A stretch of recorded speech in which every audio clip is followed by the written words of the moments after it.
Hello readers, welcome back to Purple Pebble. Today I'm gonna read The Three Little Pigs, retold and illustrated by Steven Kellogg. If you like reading with me, be sure to click the like and subscribe button. Serafina sow had 3 piglets to raise.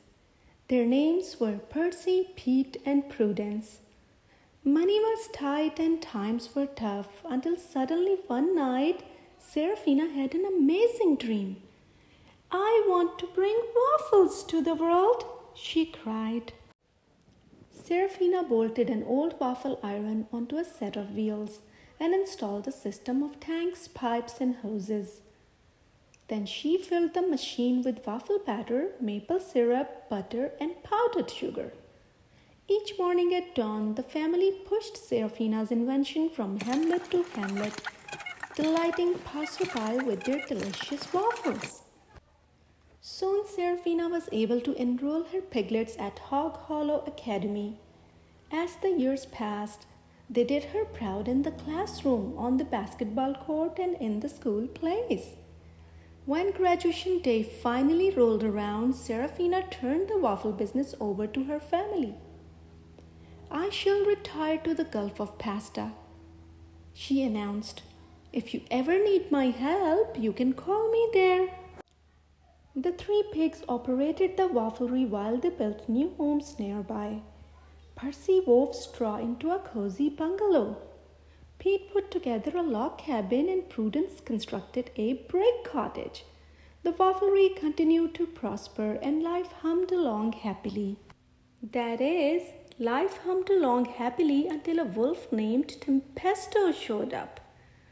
"Howdy ham, howdy bacon, howdy sausage," he growled. "Butter yourselves and hop on the griddle. I'll eat you for breakfast." "We only serve waffles," replied Pete nervously. "What flavor would you like?" "I hate waffles," snapped the wolf. "I want you." Tempesto lunged forward, but in his eagerness to grab the pigs, he overturned the wafflery. Percy, Pete, and Prudence fled to their houses. A few moments later, Tempesto was pounding on the door of Percy's bungalow. "Open up, pork chop," he demanded, "or I'll huff and I'll puff and I'll flatten this dump." Percy frantically scribbled a plea for help on a paper airplane and launched it in the direction of the sheriff's office. Suddenly, with a blast like a typhoon, Tempesto demolished the straw house, and Percy's possessions were scattered hither and yon across the county.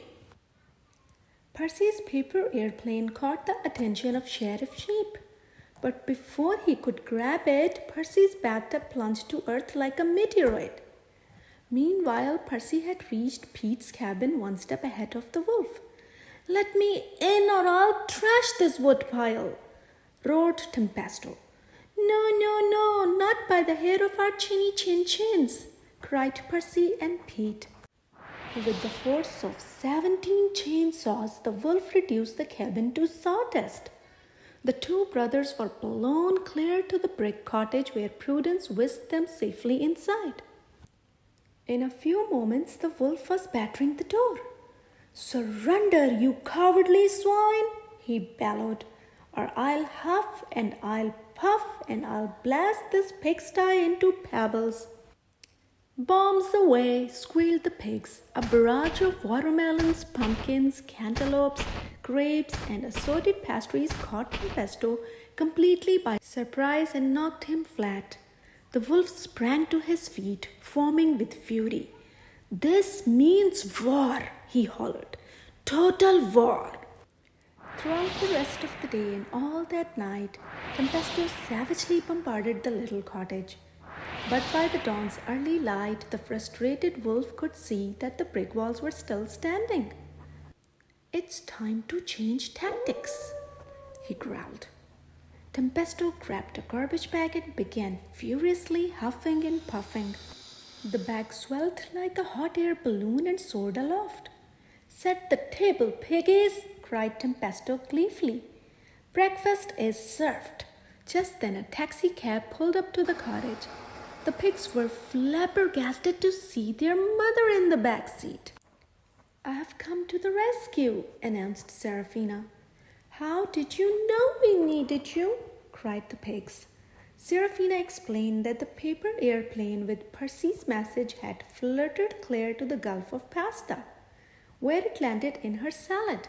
"Now let's deal with that wolf," she cried. Without further delay, the waffle iron was positioned in the fireplace. Meanwhile, the wolf launched himself down the chimney, screeching, "Here I come, piggies! You'll soon be sausages!" "No, we won't, Wolfie!" Serafina cried as the wolf slammed into the red-hot griddle. "You'll soon be a wolffle!" The sizzling wolf staggered from the waffle iron, but before he could catch his breath, the pigs hosed him to the floor with a blast of maple syrup.